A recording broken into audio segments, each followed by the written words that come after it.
Well, I've been out walking.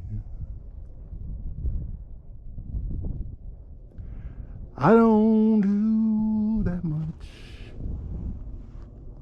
talking these days. These days.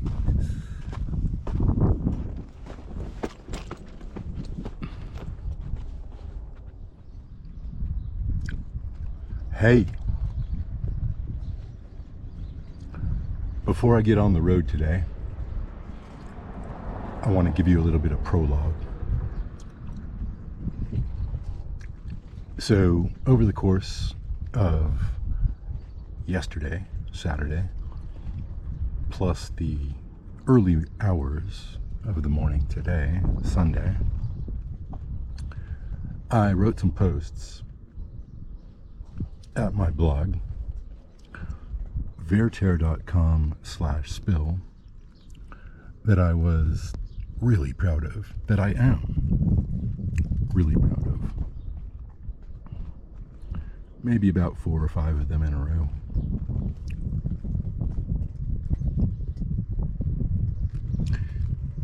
And even though I was riding high artistically in a sort of flow state and happy, nevertheless, I came out of that experience of writing with a fairly extreme edginess,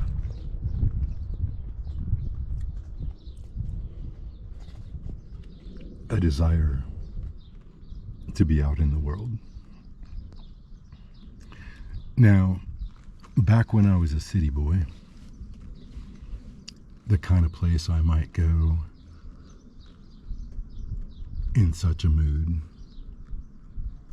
might look like a Perkins at a truck stop, a place to get breakfast with a notebook by my side.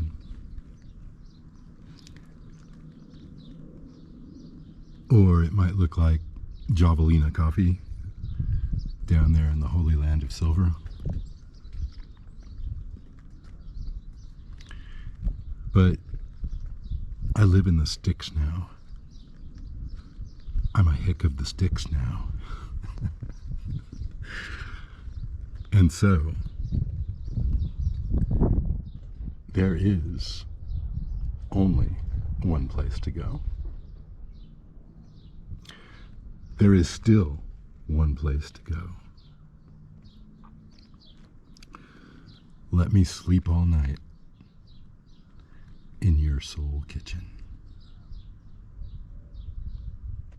This is one of the things that I found in the ancient boxes of mine that I mentioned in one of those posts. It's a primitive security device, and I paired it up after some effort with the key to it, and now it has a function again after a very long time. We are at a slightly modified version of what I've previously named duck parking or free duck parking.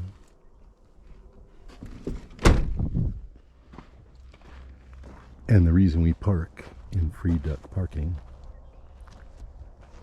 is because it's the nearest useful parking. Out of sight parking to the hidden cove and the soul kitchen.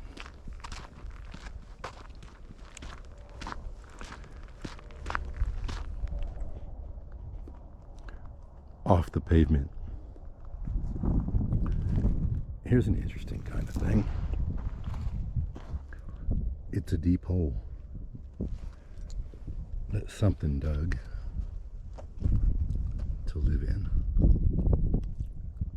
And I'm wondering if maybe whatever it was liked to eat ants,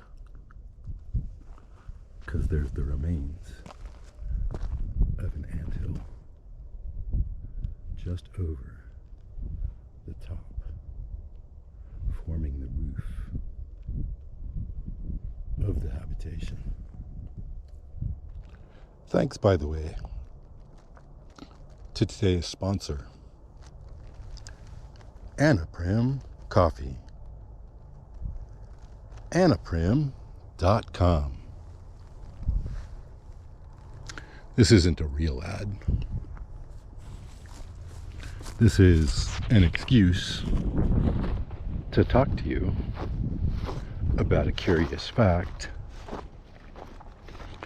and that is that my last order for Anaprim Coffee came in on the last day of January. And all through the month of February and into the first third of March,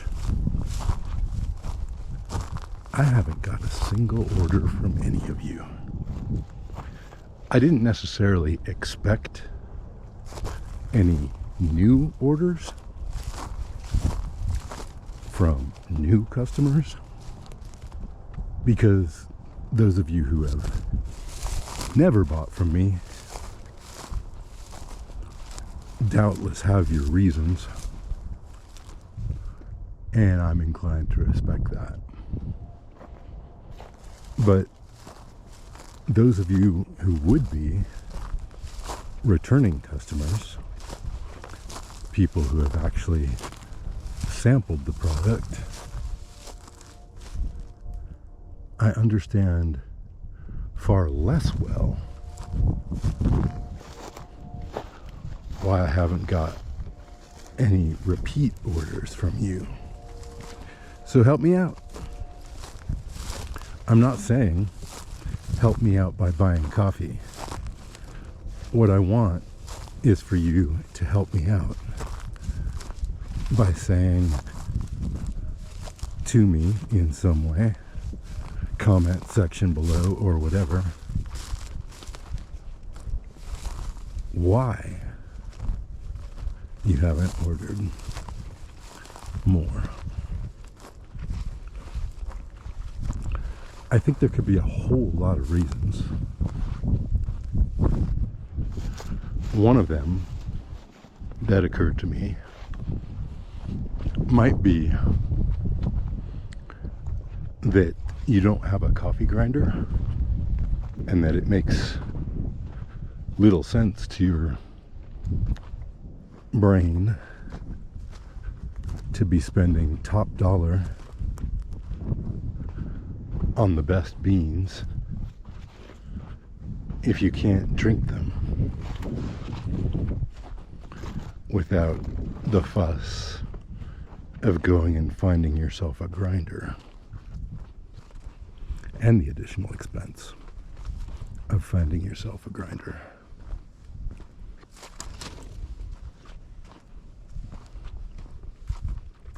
Anyway, I'm sure that that's just a sample reason, and that yours is something that hasn't occurred to me at all.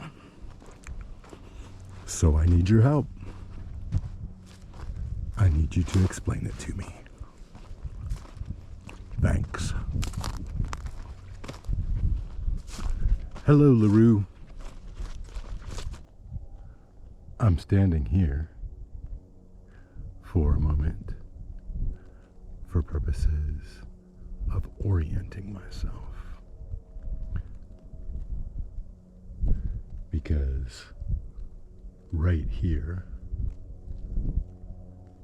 I am between the northern part of the wash proper. And that gate, some distance there in front of us,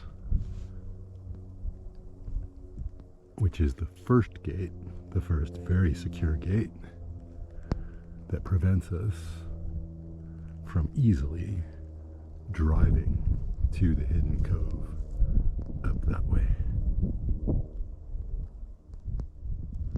or forced to walk it by that gate.